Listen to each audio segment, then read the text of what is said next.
Habit. Our mind should become accustomed to think of the ideas of this work, because an individual can only think from their own ideas. So if we think with our usual ideas, then our thoughts will obviously follow the same patterns. We will go round and around in our mind, following the usual neural pathways, and as a rule this is our habitual state. When did you last have a thought that really led anywhere? The ideas of the work are to bring about change in our mind, and they are very powerful. To think from an idea of this work, such as that humankind is asleep on this earth, and that this is the real reason why everything is in the mess it is in, to think from such a powerful idea is to think in a new way. This means that new connections and associations are made in our mind, and then psychic energy begins to traverse new channels. This is always a good experience, as making new connections opens up the mind, and releases new force, new momentum. To think always in the same way, is, as has often been said, like walking up and down a lawn, always in exactly the same narrow track. The result is that the grass is worn out just in these places. Owing to the tremendous mechanical pull that we are subject to on this little planet, habits of thought form very quickly, and persist throughout our lives. That is why it is so difficult to become passive to typical associative ways of thinking, particularly since we take them for granted as being true. Truth is for us, all of our habits of mind. Nothing is more evident than the fact that people become so identified with their ways of thinking, that nothing can alter them. But this does not apply only to other people, it applies also to ourselves. We do not realize that we have habits of mind, as the work calls them, just as we have habits of feeling, habits of posture, muscle tension, movement, and habits of appetite. Habits exist in all centers, because centers become overlaid with a network of associations, like railway tracks running across the country. If we could start with a new machine, then things would be different, however we start with a dirty and a worn mechanism. Yet, even though this is the case, by not identifying with typical habits of mind and feeling, to begin with, a great deal that is worthwhile can be achieved. So let's take then another illustration by way of example. Our physical instrument of thought is the brain, which contains something like 14 billion distinct nerve cells, each with about 100 branches or connections with other nerve cells. Let's imagine this then on a very reduced scale, as a simple diagram. This shows a nervous or psychic impulse entering the field under observation at point A, then passing through nerve cell 1 to nerve cell 2, and then to nerve cell 3, via one path only, shown by a thick line which is illustrated here as a railway line. Notice too that this impulse entering at point A could take many other paths. Recall too that there are some 14 billion brain cells, each with 100 similar arms, branches, or connections. Then realize in how many ways a thing can be taken, literally how it can be conveyed through our mind, along how many different paths an impulse could travel theoretically. However, owing simply to habit, like the way you drink your tea, or hold a fork, impulses find habitual tracks and so produce the same results. Try to visualize the infinite number of possible paths an impression might take, yet the matter is most likely similar to the lawn upon which we walk, using only a few well-worn paths, because we all live by associations. We think by association, we feel by association, and we certainly move by association. Everyone has their particular posture and gait of perambulation, which is just as well generally speaking. However, as we often make the wrong move, some of these associations must ultimately be broken down. But we speak here only of associative thought and of associative feelings or emotions, mechanical thinking, and mechanical liking or disliking, mechanical negative emotions and so on. Speaking from a different perspective, the work says that we live in the basement of ourselves. The basement meaning the mechanical division of centers. The basement of our intellectual center is its formatory part, the moving part of intellectual center. The basement of the emotional center is its moving or mechanical part. In these subsections we live almost entirely through mechanical associations. We get up, yawn, eat breakfast, make our usual remarks, express our usual opinions, use our usual phrases, make our usual jokes, exhibit our usual likes or dislikes and so on. In this sense we live in the basement, and also in much the same sense, we live by association. If anything is missing, if anything is unusual, we are astonished and probably make a fuss. However, provided we recognize everything at a glance, provided everything is routine and familiar, then we are satisfied. This is our mechanical life. We should all be well aware of it through self-observation. Then if we feel no desire to be different, there is no reason why we should. However, someone may reach that point of awakening, or that point of self-consciousness, where they realize their mechanicalness and begin first to be rather surprised, and then perhaps to feel a little discomfort, till finally they experience a dislike of themselves. It is of course useless simply to feel dislike of oneself in a vague way, and then complain of it as many do. Most people alternate between a feeling of their own worth, and a feeling of despair. That however leads nowhere and is merely the swing of the hermetic pendulum. What we dislike must be pinned down. For example, with regard to work on our intellectual center, from the side of associative thinking, we must observe some typical chain of associations, or thoughts that we wish to change, to become passive to. That means that we must not say, I, to it, nor believe it is, I, thinking, but that it is the mechanism of associations thinking. It is thinking and not I. To non-identify, we must take all feeling of I out of a thing. However, as we all know, for a very long time we take every psychic happening in us, that is, every thought and feeling as I, as oneself, or as me. This attitude to our inner psychic world is as foolish as a corresponding attitude to the external world by our senses. I do not take the table as me, as I. Similarly, I don't need to take my thoughts in that way either. We have spoken of living in the basement, in associations belonging to the mechanical parts of centers. So now we can examine 3 categories of associations that are possible for us according to the work teaching. Associations produced involuntarily, associations produced voluntarily, and associations of a higher order, that are established in us through connection with the ideas of this work. Taking then these 3 categories, one by one. The main part of our associations are produced involuntarily. These are associations that simply happen through circumstance, such as a child eating a pear and then suddenly a nasty worm crawls out of it. Pear, its taste, smell, shape, etc. become connected with nasty worm, simply because the 2 things happen together. So an association is laid down between these 2 things, one pleasant and the other unpleasant.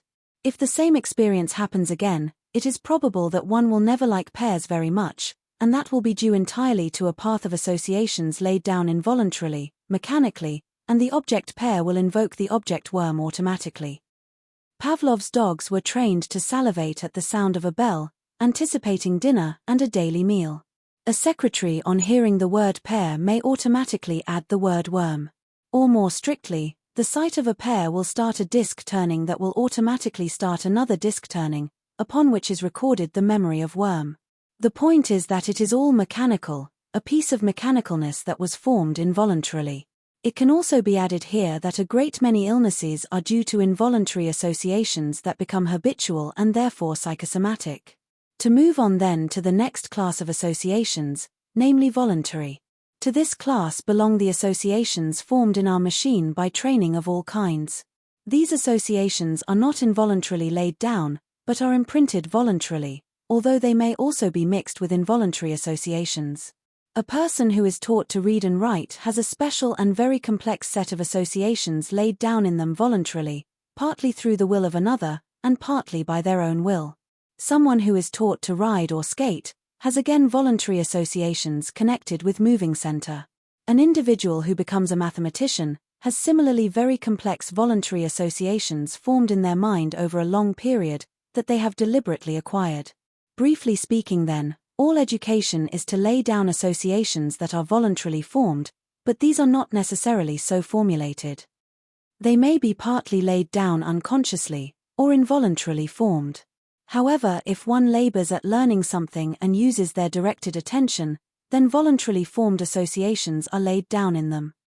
The third class of associations is formed, briefly speaking, in moments of self-remembering and work on oneself.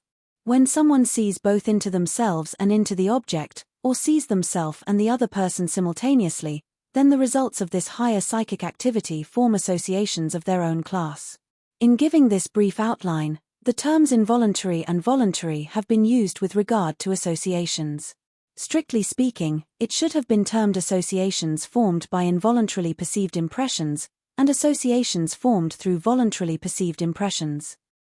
Modern humanity rarely, if ever, acts of its own accord, but only manifests actions stimulated through external stimuli. Humankind does not think, but something thinks for it. It does not act, but something acts through it. It does not create, but something is created through it. It does not achieve, but something is achieved through it. In a newly born child, the three diverse parts or centers of the general human psyche may be compared to a server containing blank tapes or drives upon which begin to be recorded, from the day of the infant's appearance into the world, the external significance of objects, and the subjective understanding of their inner significance, or the sense of the results of all actions taking place in the outer world, as well as in the inner world already forming in them. All this is recorded in accordance with a correspondence between the nature of these actions and the nature of those distinct systems which form themselves in us. All kinds of these recorded results of environing actions remain unchanged on each of these disks for an entire lifespan, in the same sequence, and in the same correlation with the impressions previously recorded in which they were perceived. All the impressions recorded in these three relatively independent parts, composing our general psyche, later manifest in the period of responsible age, all kinds of associations in diverse combinations. That which is called reason in us, as well as in all other external forms of life, is nothing more than the concentration of the results of impressions of different quality formerly perceived, and the stimulation and repetition of these provokes different kinds of associations in our being. These recorded impressions have three sources of origin, and are subject to three different law-abiding influences.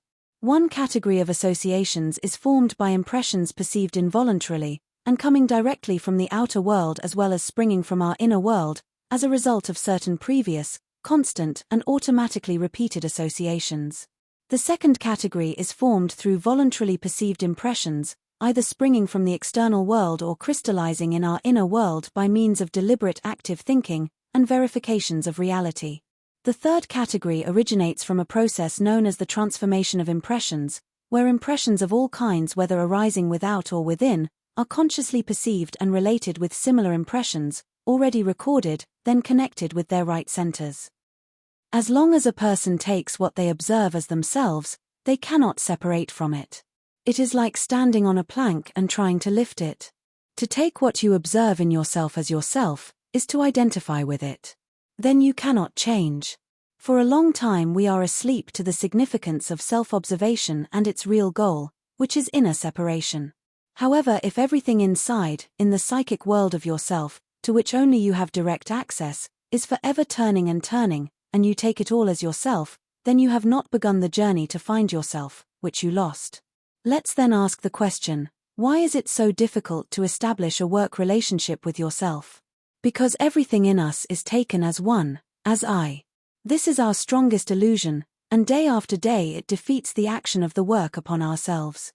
Like all the many powerful illusions we live under, its object is to prevent us from awakening.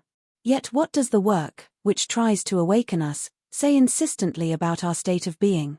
It says that it is characterized through lack of unity, lack of oneness, by multiplicity, manyness, by many eyes, instead of one big and permanent I, whose gaze covers the entire field of our life. By this time we should know practically at least some of the eyes in ourselves, and know whether we can trust what they say or not.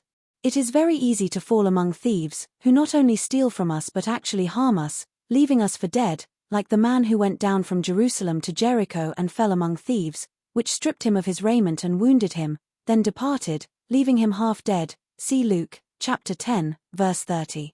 Notice the term, he went down. Everyone has in them eyes that wish to drag them down. This is the remarkable discovery that we can make for ourselves. Namely, that we have eyes in us, that if we follow them, drag us down with regard to esoteric ideas, that indeed fight against all new understanding, and wish to kill us in this regard. Yet we take ourselves quite calmly, as if there were nothing wrong with us. This means illusion. This means we have not begun to observe ourselves in the light of esoteric teaching, whether of the work or the Gospels or of any other source more ancient. It is within an individual that the struggle of yes and no must begin, with regard to esoteric ideas. And this means that everyone has eyes which will resist the work, resist every form of esoteric ideas. And so we have to observe our trains of thought. Then note from which eyes do they come? If you have no work relationship with yourself, then you will take all of your thoughts, any idle thoughts, as I, then say yes to them. How then would you work on yourself? Are you so naive as to trust in each and every train of thought? Can you not see where work on yourself lies with regard to the sphere of thinking? Do you suppose that you yourself think your thoughts? Do you still take every personal, psychic event, every mood that you have, every thought you have, as you yourself, as I? Then give it the sanction and signature of yourself? If so, you do not understand what work on yourself really means, and take yourself as one person.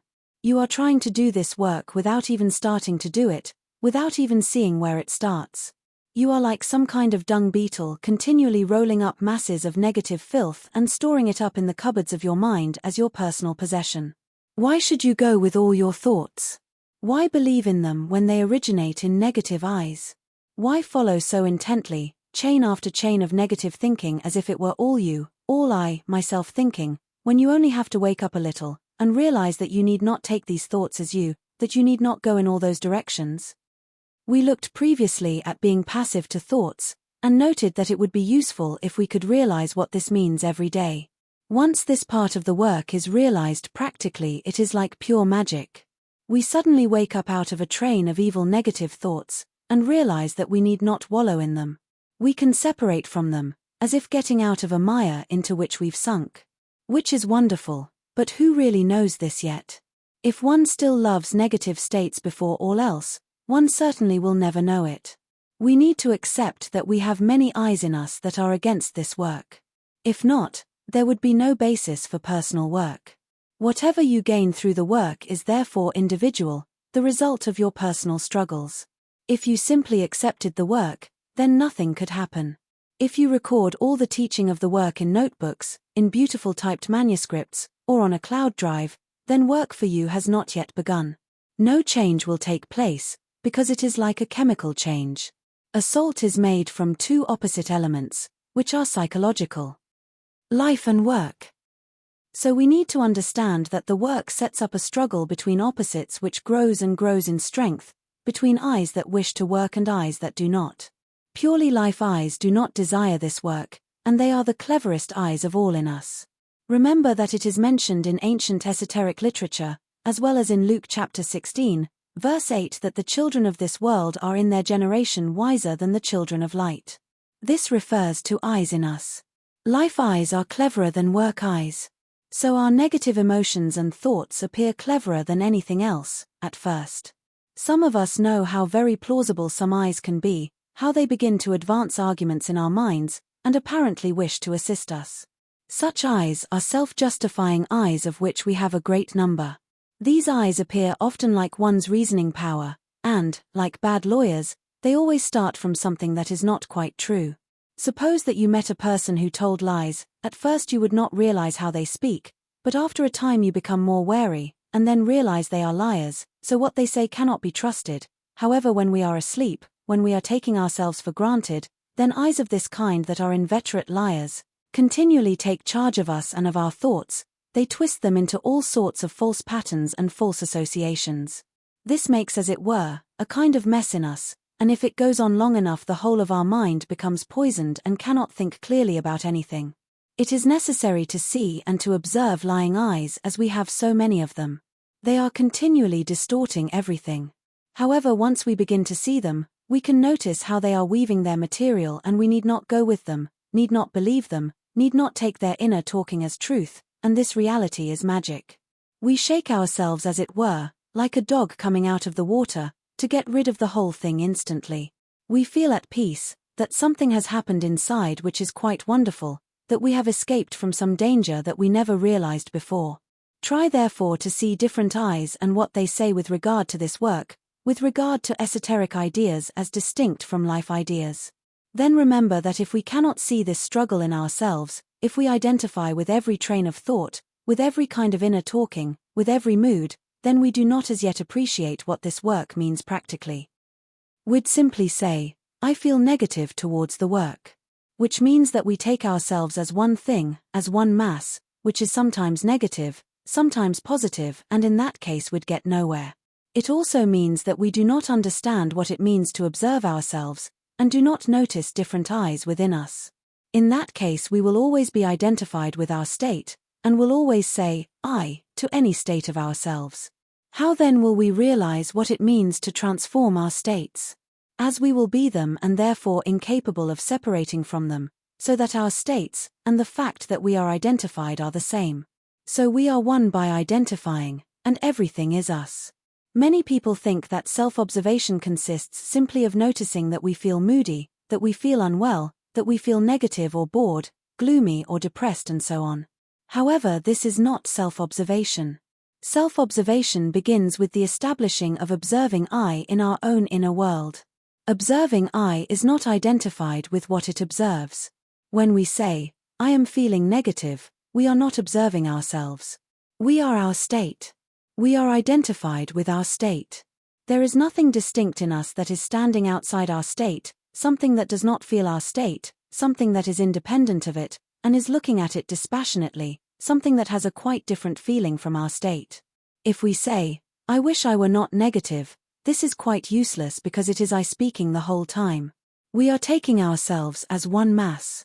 We are not dividing ourselves into two, which is the beginning of work on oneself. We are not saying, why is it negative? But instead are asking, why am I negative? We are taking it and ourselves as the same. Try to understand what it means to divide yourself into two, an observed side and an observing side. Try to feel the sense of I in the observing side, and not in the observed side, which is the whole point. Remember that unless someone divides themselves into two, they cannot move from where they are. It is as if we were all fastened inside to wrong things, which we take as ourselves, wrong thoughts, worries, etc. We take all of this as ourselves. Therefore, work is to separate ourselves from them, which is the beginning of inner liberation. Which is what the work is about. If we can observe our thoughts and worries, then we establish the starting point of this work in ourselves. It is this observing side that is the new point of growth in us. So try to feel the sense of I in observing I, and not in the observed side. Try to be self-conscious instead in observing I.